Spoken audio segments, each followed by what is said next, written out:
इस वक्त मैं जनपद बागपत उत्तर प्रदेश के बड़ौत सीएससी में हूँ। यहाँ एक बड़ी दुर्घटना घटी है। आप देख सकते हैं कि जो एक शख्स हैं, किसान हैं, छपरौली के रहने वाले हैं।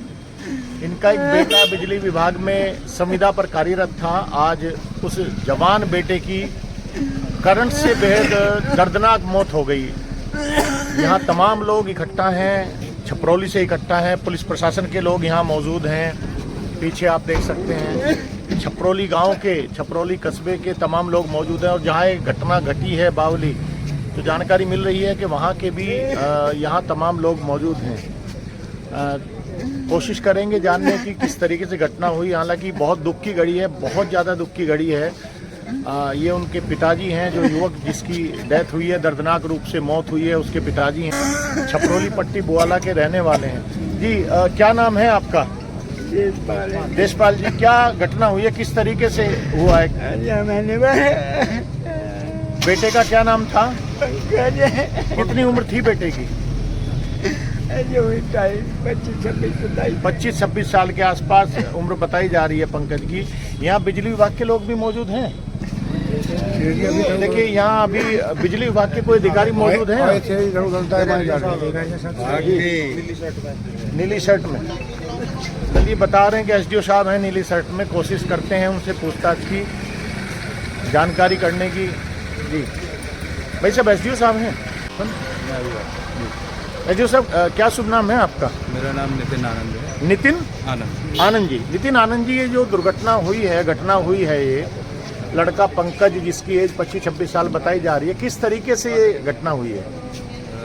लगभग 3:30 बजे का ये एक्सीडेंट हुआ जी। एक्सीडेंट के बाद जब वहाँ पता चला तो हमने बिजली घर पता किया, तो उन्होंने बताया कि एक बिजली घर से 100 मीटर की दूरी पर एक खंभा है जी। वहाँ के एक कबूतर के टकराने से फॉल्ट हुआ। ये लोग बिजली घर बाहर खड़े थे जी। इन्होंने बिजली घर का शट डाउन लिया। शट डाउन लेने के बाद कि एक जंपर से लगाने के लिए जाना है।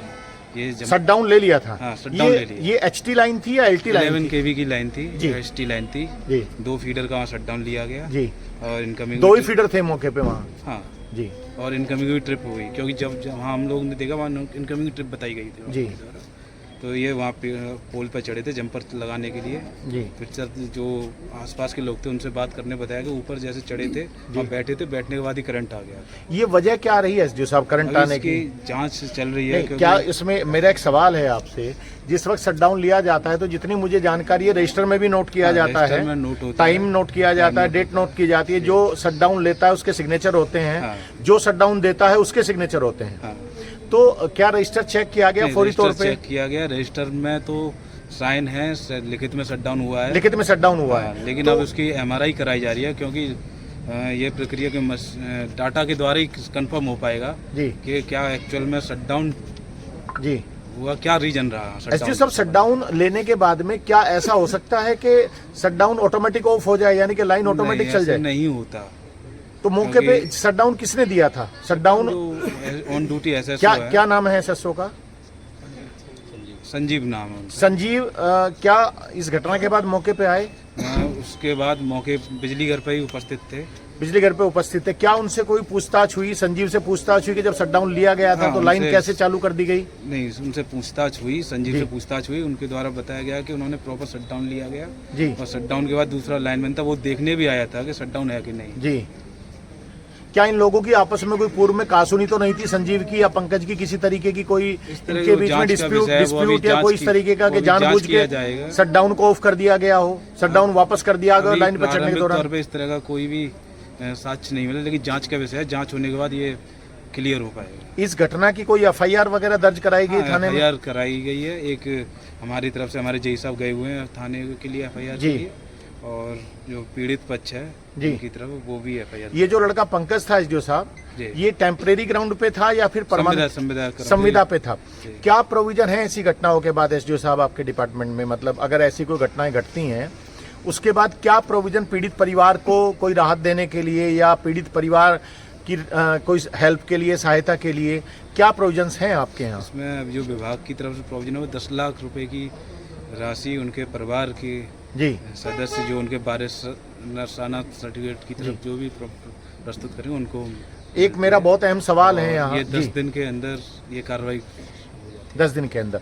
एसडीओ साहब, मेरा एक अहम सवाल है, इस तरह की घटनाएं पहले भी सामने आई हैं, क्या उन घटनाओं में जो दोषी पाया गया उसे सजा दी गई कुछ? क्या उसके विरुद्ध कोई तथ्यपरक या परिणाम पर कार्रवाई की गई कि आगे ऐसी घटनाएं ना हो, ऐसी घटनाओं को रोकने के लिए? क्योंकि जवान बच्चा था, 25-26 साल एज थी, परिवार का सहारा होता है 25-26 साल का बच्चा। इस तरह केस में केस टू केस ये डिफरेंट वेरी करता है, कई जगह इसमें सजाएं भी हुई हैं। जी, तो अभी जो आप बता रहे हैं संजीव, उससे आपने कोई पूछताछ नहीं की? नहीं, उनसे पूछताछ की। उन्होंने क्या बताया है, किस तरीके से लाइन ये शटडाउन वापस हुआ, जबकि लाइनमैन? नहीं, उन्होंने ये बताया कि शटडाउन वापस नहीं हुआ। तो करंट कैसे एसडीओ साहब आया? जांच का विषय है, ये जांच करने के लिए एमआरआई के लिए टेस्ट की टीम जो मीटर डिपार्टमेंट वो भेजे हुए हैं, उन्होंने एमआरआई कर रहे हैं और रिकॉर्ड लेके। एक आइडिया आपका क्या कहता है? आपका एसएसओ आपके अकॉर्डिंग ये कह रहा है कि शटडाउन वापस नहीं हुआ है एसडीओ साहब, जब उसकी रिपोर्ट आ जाएगी। लेकिन एसटी लाइन चालू हो गई, रिपोर्ट के बाद ही इसमें बताएंगे। वो कहने के लिए तो मना कर रहे हैं, लेकिन अगर कहने पे हम नहीं जाते। क्या वहाँ सीसीटीवी कैमरे लगे हुए हैं? नहीं, वो स्मार्ट मीटर है, उसमें डाटा रिकॉर्ड होता है, तो जैसे डाटा एमआरआई होगी उसमें ये क्लियर हो जाएगा। ये जांच आपकी कब तक पूरी हो जाएगी इस मामले में? 12 बजे तक ये रिपोर्ट आ जाएगी। रिपोर्ट आ जाएगी। अब आपका अगला कदम क्या है एसडीओ साहब? संबंधित एक तो जो दुर्घटना हुई है इसकी तो क्षतिपूर्ति नहीं की जा सकती, जो भी मदद होगी ये कराई जाएगी। दूसरा, जो संबंधित जो भी दोषी होगा जी, उस पर जो भी भारत के न्याय संहिता है इसके अनुसार जो भी कार्रवाई हो पूरी कराई जाए और शीघ्र से शीघ्र कराई जाए। आप छपरोली से ही हैं? हाँ जी, आपका शुभ नाम क्या है? मैनपाल जी, अब आप लोगों की क्या डिमांड है? तमाम लोग यहाँ हैं, एसडीओ साहब ने आपके सामने बताया है कि जांच इस मामले की चल रही है, और जो वहाँ एसएसओ मौजूद थे संजीव कुमार, उनके अकॉर्डिंग शटडाउन वापस नहीं किया गया, रजिस्टर में भी शटडाउन का टाइम और डेट दर्ज है, बावजूद इसके एचटी लाइन 11,000 वोल्ट की जो लाइन है उसमें करंट आ गया, यानी कि हाई पावर लाइन है जो कि जान नहीं बख्शती। अब आपका क्या मांग है, आपकी क्या स्टेप है? हमारी तो यह मांग है जी, आप लोग तमाम लोग यहाँ आए हुए हैं, छपरोली से कस्बे के लोग आए हुए हैं। हमारी तो यह मांग है, हमें दोबारा बताया जी सीट डाउन ले रखा, लाइन कहाँ था आगी, ऊपर था ही, कहाँ था ही। कल 12 बजे तक का टाइम ये मांग रहे हैं एसडीओ साहब। ये तो जी इनका कल 12 बजे से कबूतर बता दिया, कबूतर था उठ गया, तो इन्होंने एक बार बताया कबूतर ने फॉल्ट कर दिया। एसडीओ साहब, क्या कबूतर या कोई पक्षी? ये बताया, सुनिए, जो प्रत्यक्षदर्शियों ने बताया जो फॉल्ट का कारण था वो एक पक्षी था जो ये बाहर खड़े, जिसकी वजह से फॉल्ट क्रिएट हुआ। फॉल्ट की ट्रीटमेंट के लिए ये गए थे? ट्रीटमेंट के लिए गए थे, यानी कि कबूतर की वजह से लाइन नहीं चली दोबारा, शटडाउन वापस नहीं। वो तो रीजन, वो इनका कहना है मनपाल जी कि कबूतर की वजह से लाइन में फॉल्ट हुआ था, जिसे ठीक करने के लिए पंकज मौके पर पहुंचा था। अब आप लोगों की क्या मांग है? हमारी तो यह मांग है जी, हमें दोबारा पट जा, यू हुआ कैसे जी, लाइन सीट डाउन लेके भी और हमारे वाला फूंक दिया, यह बिजली आसमान पता ही कहाँ था ही, हमें तो वो कारण 12 पटना। आपके कोई आपसे वरिष्ठ अधिकारी एसडीओ साहब यहाँ मौजूद हैं? आए थे, अभी गए हुए हैं। तो आपको जी, आपका शुभ नाम क्या है सर? मेरा नाम सत्येंद्र सिंह है। आप सत्येंद्र जी कहाँ के रहने वाले? मैं छपरोली निवासी हूँ। मृतक जो है पट्टी धनकोसिया से, पट्टी बुवाला से, क्षमा चाहूंगा मैं। मेरे